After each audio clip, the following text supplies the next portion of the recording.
ఇంత తెలివైన ప్రభుత్వం తెలిసి తప్పు చేస్తుందో తెలియక తప్పు చేస్తుందో కూటమి ప్రభుత్వానికి మద్దతిచ్చిన మేధావులకు అర్థం కాని పరిస్థితి దాపురించింది. ప్రభుత్వ వైద్యుల పోస్టులు భర్తీ చేయకపోగా రిటైర్మెంట్ వయస్సు 62 నుంచి 65 ఏళ్లకు పెంచేసిన ప్రభుత్వం యువత ఆశలపై అగ్గి రాజేస్తోంది. కేవలం స్టైఫండ్ ఇచ్చి షిఫ్ట్కు 36 గంటల చొప్పున రోగులకు చాకిరీ చేయించుకున్న ప్రభుత్వం వారికి నిర్ణయించిన 287వ జీవోను అమలు చేయడానికి మాత్రం నీళ్లు నములుతోంది. ఆంధ్రప్రదేశ్ వైద్య శాఖకు గుండెకాయిలా పనిచేస్తున్న 9,000 మంది జూనియర్ డాక్టర్లు 2009లో వెలువరించిన 287వ జీవో ప్రకారం స్టైఫండ్ పెంచాలని 16 రోజులుగా సమ్మె చేస్తున్నారు. వీరికి 15% స్టైఫండ్ పెంచాల్సి ఉండగా 3% పెంచుతాం, 5% పెంచుతామని చెబుతుండడం ఆందోళన గొలుపుతోంది. వీరికి ప్రభుత్వం స్టైఫండ్ పెంచడం వల్ల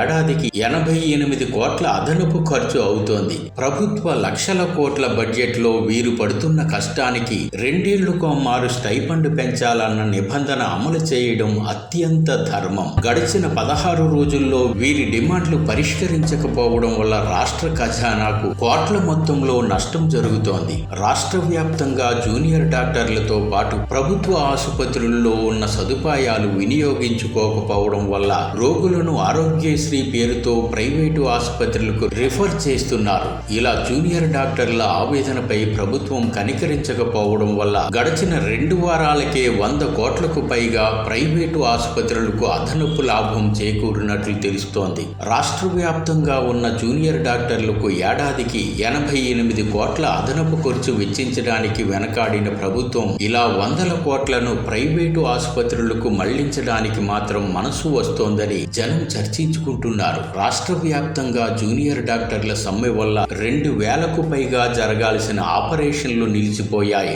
ఆరోగ్యశ్రీ పరిధిలోకి రాని మందులు, ల్యాబ్ పరీక్షల కోసం రోగులు అప్పులు పాలవుతున్నారు. ప్రభుత్వ వైఖరితో ప్రైవేటు ఆసుపత్రులు బలోపేతమవుతున్నాయని జనం గగ్గోలు పెడుతున్నారు. ప్రభుత్వం వెంటనే జూనియర్ డాక్టర్లకు న్యాయం చేసి 287వ జీవోను అమలు చేసి వారిని విధుల్లోకి రప్పించాలని జనం కోరుతున్నారు. అర్హత ఉన్న వారికి సంక్షేమాన్ని అమలు చేయడం ప్రభుత్వ ధర్మం. ఇలా స్వాతంత్ర్యం వచ్చినా ఇంకా హక్కుల కోసం పోరాటాలేంటని న్యాయస్థానాలు సైతం ప్రభుత్వ తీరును ఆక్షేపిస్తున్నాయి. జాతీయ సర్వే ప్రకారం ప్రభుత్వ ఆసుపత్రిలో ఒక రోగికి 6,631 రూపాయల ఖర్చు అయితే అదే వైద్యం ప్రైవేటు ఆసుపత్రిలో 50,508 రూపాయల ఖర్చు అవుతుందట.